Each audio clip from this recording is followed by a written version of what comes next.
Brethren in Christ, Laudetur Jesus Christus. This is Timothy Flanders with the meaning of Catholic. Jesus is King. Right now we are broadcasting whilst flying solo.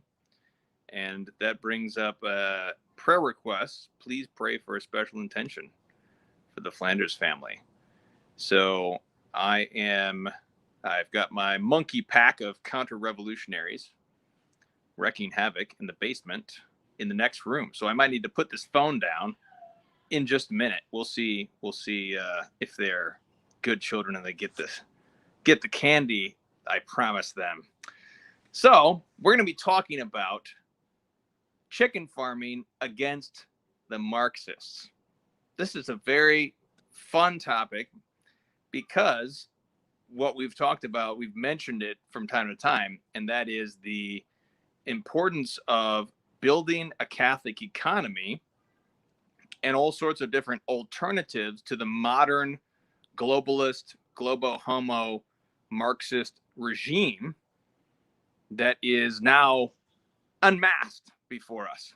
So we can thank God for the COVID crisis for unmasking the reality of what the world is really like and who's really in power and how much people really care about freedom.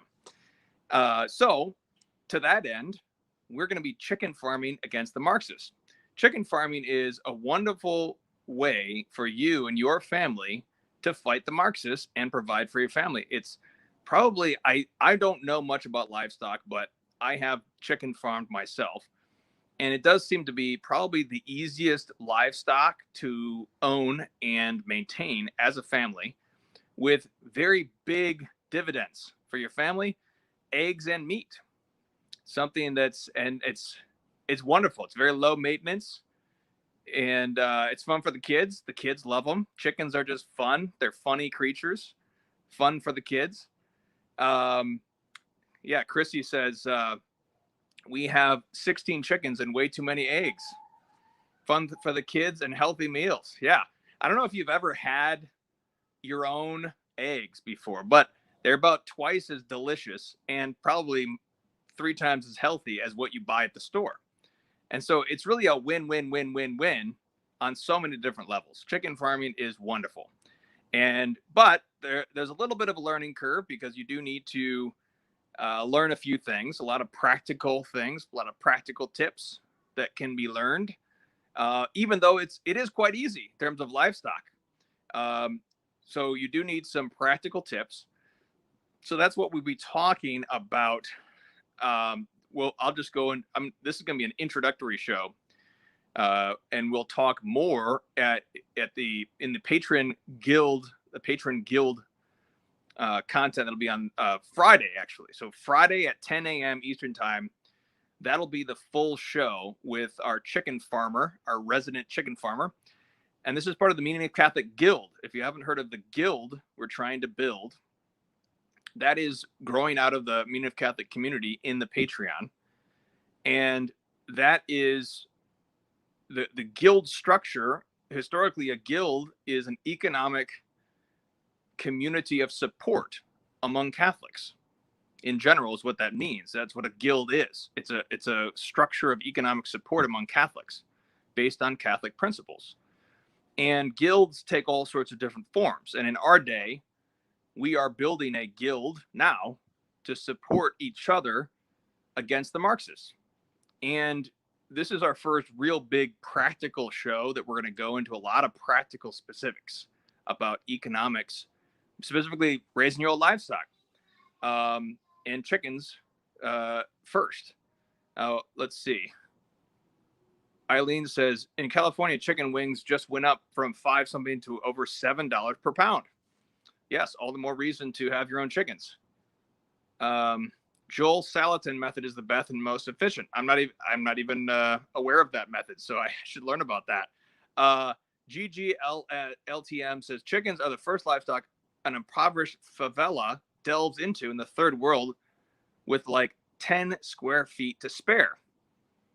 Yes, it's really fantastic. I don't currently have any chickens anymore. We had chickens at our old house, but chickens are really just absolutely marvelous.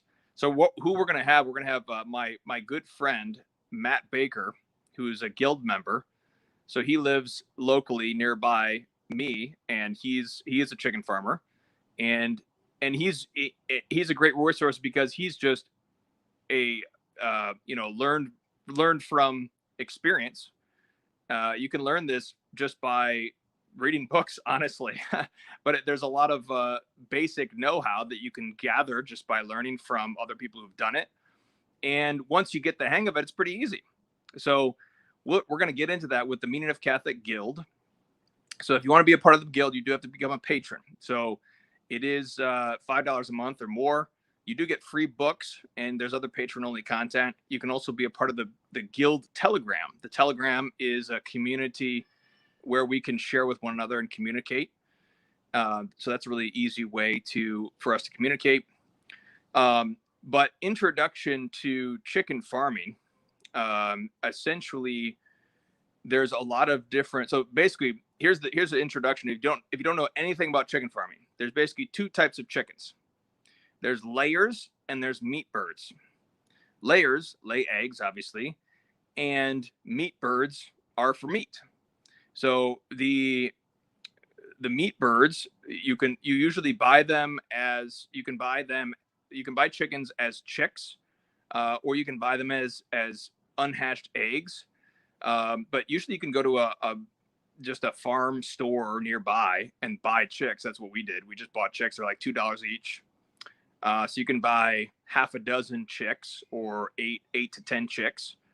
So 10 chicks, that's like $25. They're gonna grow up, and there'll be 10 chickens, and then once they start laying, if you've got layers, you're gonna have a ton of eggs, and you're just gonna be eating eggs all the time. The great thing is that chickens have been domesticated for 100 years or more, 200 years, I don't even know how long. And so so I'm in the Midwest, for example, so it gets pretty cold in the wintertime.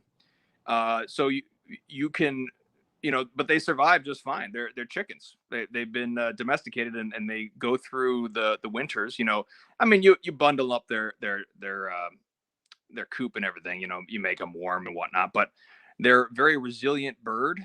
They're just a great livestock all around. So you can buy chicks, and so it's very cheap. It's not a high cost is the other thing. Not high cost. You basically, once you get everything set up, you got to build a coop. We'll talk about coop design. That's important because we want to keep predators away. The predators will get you. Here's Colton's talking about rabbits. Yeah. We'll just do one livestock at a time, but that's a great idea. I've never done rabbits myself, so I can't really speak to that. But looks like Chrissy's looking into the cows. Excellent. Oh, Andy Malone says chickens have been domesticated for 8,000 years. Thank you, Andy.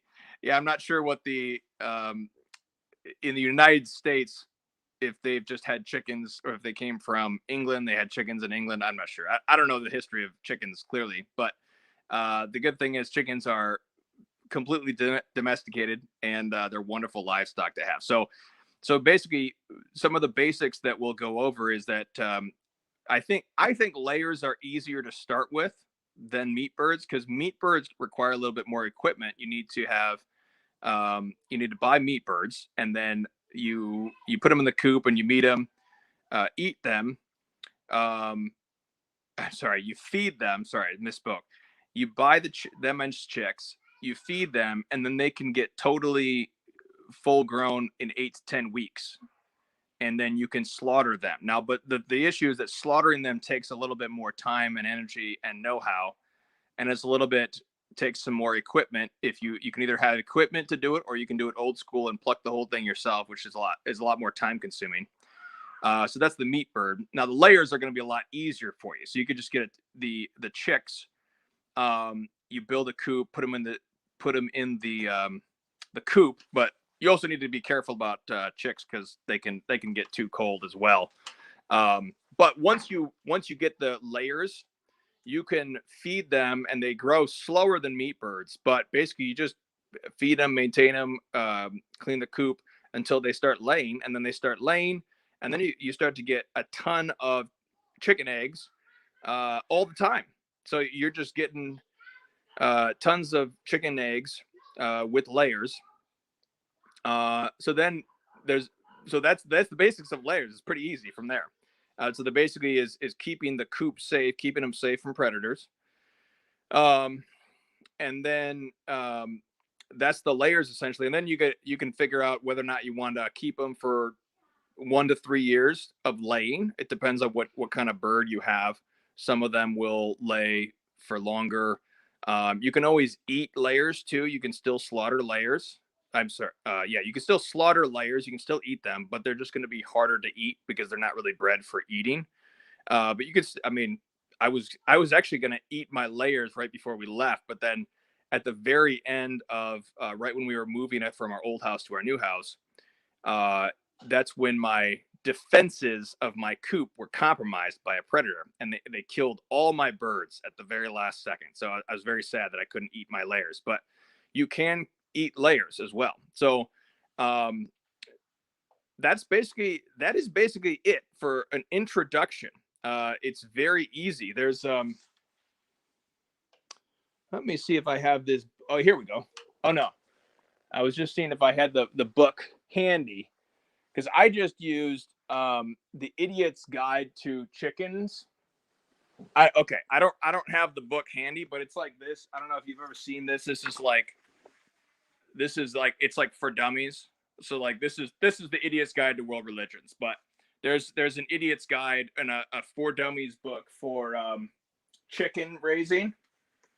And when I did my chickens, I literally bought the chickens raising chickens for dummies book, and I just read the book and did what it said, and it worked just fine. So it's not a hard, like I said, it's really easy livestock, and it's a great way to provide for your family. Another issue, however, is ordinances. If you live in the city, typically city ordinances will come against you, which is unfortunate because I think that's against natural law to, disallow families from having livestock. That seems pretty egregious to me. But I mean, we actually had in our city, there were certain ordinances I think that may have applied, but I mean, basically, you just need to talk to your neighbors. Talk to your neighbors if you live nearby, if you live in close quarters with um, other people, if your neighbors are nearby you. I mean, you could talk to them. You can offer them eggs. Say, hey, do you want some eggs? Do you mind if I have chickens? Just be neighborly, and usually it won't be a problem. But so we'll talk about that. That can be an issue if you live in a city where there's ordinances like that. Sometimes counties have ordinance, but so that is chicken farming against the Marxists 101. So if you want to go to chicken farming against the Marxists 102, that'll be this Friday at 10 a.m. With the real life chicken farmer, my friend Matt Baker, guild member. So if you want to be a part of the guild, go to the link below. That's patreon.com/MunifCatholic. If you can't afford that, I just contact me. If you can't afford $5 a month, just contact me. We'll send you a video for free. No big deal. You can also donate as well if you don't want to use Patreon as well. Here's some comments. Christina says, no one should butcher chicken unless they've seen someone do it in person and know what they're doing. I've seen horrible attempts at butchering chickens and the poor birds suffered. Yeah, I just butchered my first chickens with my friend Matt just recently, and he had done it himself before, done a lot of research and whatnot. I don't think it's necessary to actually see it in person to do it. I think YouTube is just fine. The main thing is having the right equipment. The funnel that you use that you can put against a tree is a pretty effective way. We actually we slaughtered 2 turkeys as well using that. So that's basically the easiest way to kill a chicken that's just humane and it doesn't damage the bird. The bird doesn't suffer. It just, kills the bird. And you don't have to, it's just the best way basically to do it.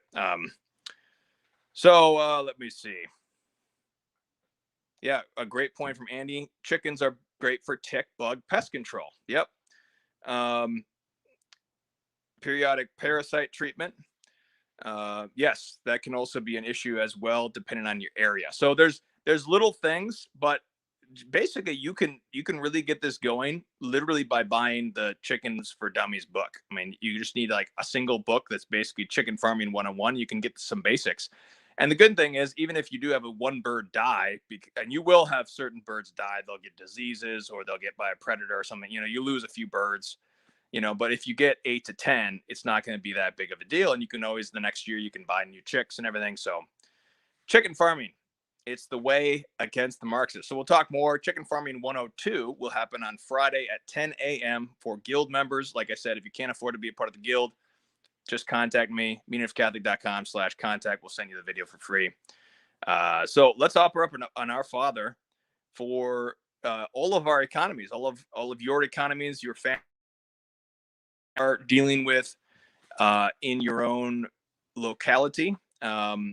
In the guild structure, we're trying to connect people with job opportunities, different ways to support one another. And so if there's anything we can do for you, if you're not a part of the guild, like I said, just contact me if anything we can do for you to try to help you out. This is what we need to do right now is as the Episcopal body of Christ. So let's offer up an Our Father. Let's see if I can do this with my phone. All right. Our Father. In nomine Patris et Filii Spiritus Sancti. Amen. Pater noster, qui es in celis, sanctificetur nomen tuum, adveniat regnum tuum, fiat voluntas tua sicut in cielo et in terra. Panem nostrum quotidianum da nobis hodie, et dimitte nobis debita nostra, sicut et nos dimittimus debitoribus nostris.